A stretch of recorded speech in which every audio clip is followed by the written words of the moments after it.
travail qu'il ne cesse d'accomplir pour le bien de nos peuples.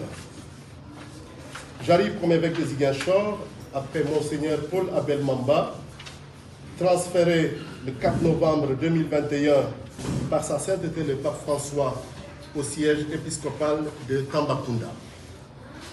Il faut rappeler que le transfert d'un évêque d'un siège épiscopal à un autre est une pratique ordinaire dans l'Église.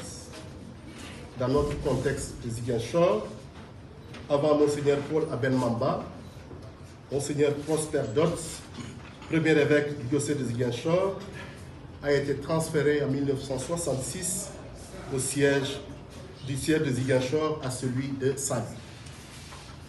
Après l'installation de Monseigneur Paul Abel Mamba à Tambacounda en février 2022, le Conseil des consulteurs, qui était un de ses conseils à Ziguinchor, et comme le prévoit le Code de droit canonique, a élu un de ses membres à la personne de Monseigneur Fulgence Coly, administrateur diocésain.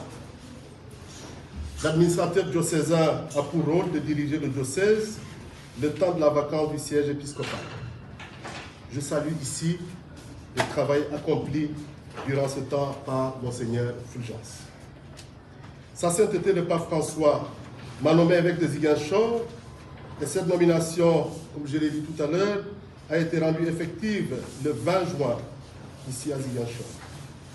Le nonce apostolique, ambassadeur du Saint-Siège au Sénégal, avait convié tout le presbytérium de Ziguinchor, c'est-à-dire tous les prêtres, diocésains comme religieux, à une rencontre à la cathédrale Saint-Antoine de Padoue à 9h30.